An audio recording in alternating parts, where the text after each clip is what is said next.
प्रश्न पहला, 1 मीटर में कितने होते हैं? तो 1 मीटर में 1000 होते हैं।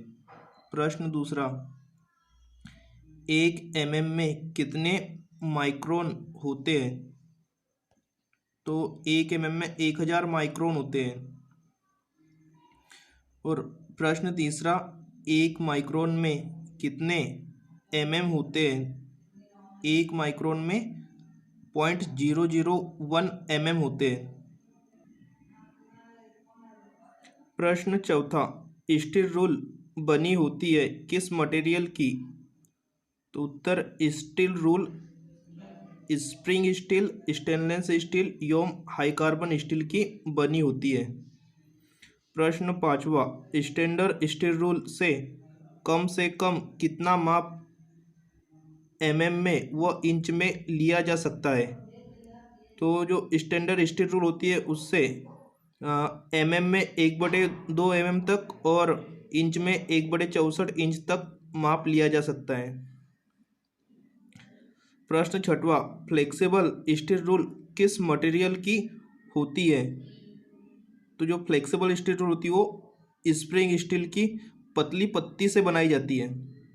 फ्लेक्सिबल स्टील रूल जो होती है वो स्प्रिंग स्टील की पतली पत्ती से बनाते हैं। फ्लेक्सिबल स्टील रूल का प्रयोग किया जाता है वक्राकार आकृति वाले कार्यों की माप के लिए। वक्राकार आकृति वाले कार्यों की माप के लिए फ्लेक्सिबल स्टील रूल का प्रयोग करते हैं। प्रश्न आठवां, नैरो रूल की चौड़ाई कितनी होती है? जो नैरो रूल होती है वो 5 चौड़ी होती है।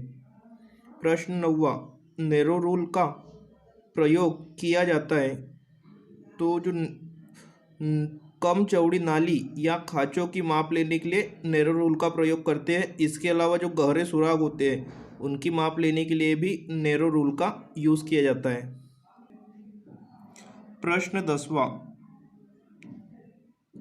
पाइप के अंदर के किनारे से माप लेने व इनसाइड कैलिपर और डिवाइडर पर साइज को सेट करने के लिए किस रूल का प्रयोग करते हैं? तो हुक रूल का यूज़ किया जाता है पाइप के अंदर के किनारे से माप लेने और इनसाइड कैलिपर और डिवाइडर पर साइज को सेट करने के लिए हुक रूल का यूज़ करते हैं।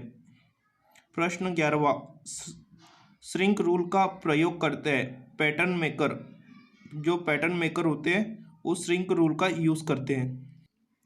प्रश्न 12वां, श्रिंक रूल का इंच वाला निशान वास्तविक स्टैंडर्ड स्टील रूल से कितने इंच तक प्रति फुट बड़े रखे जाते हैं?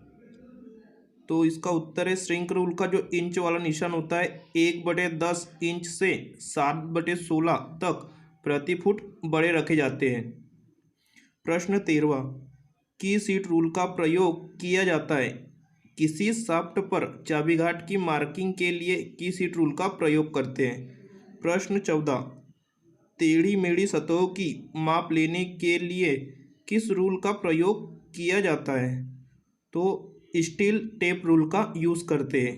टेढ़ी मेढ़ी सतहों की माप लेने के लिए स्टील टेप रूल का यूज़ करते हैं।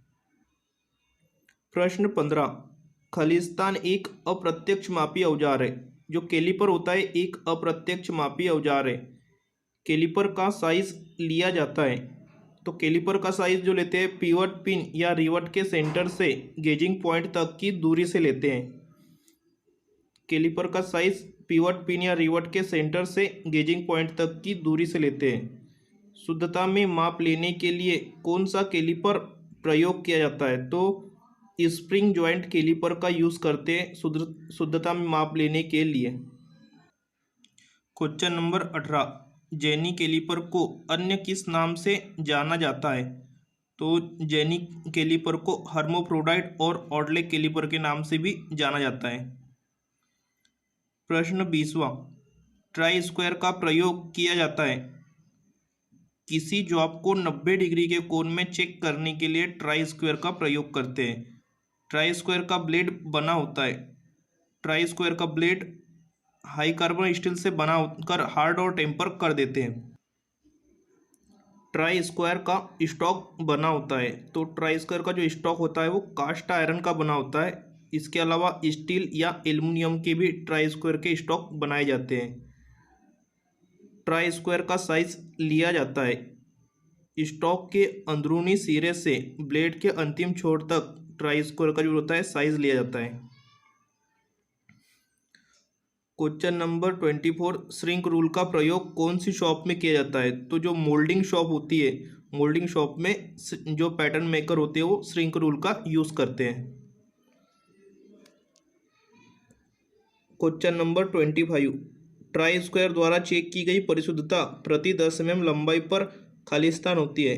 तो इसका उत्तर है 0.002 mm होती है, जो कि वर्कशॉप कार्यों के लिए पर्याप्त होती है। क्वेश्चन नंबर 26, विंग कंपोज का साइज जो होता है, साइज रेंज होती है तो 50 से 200 mm तक विंग कंपोज की जो साइज रेंज होती है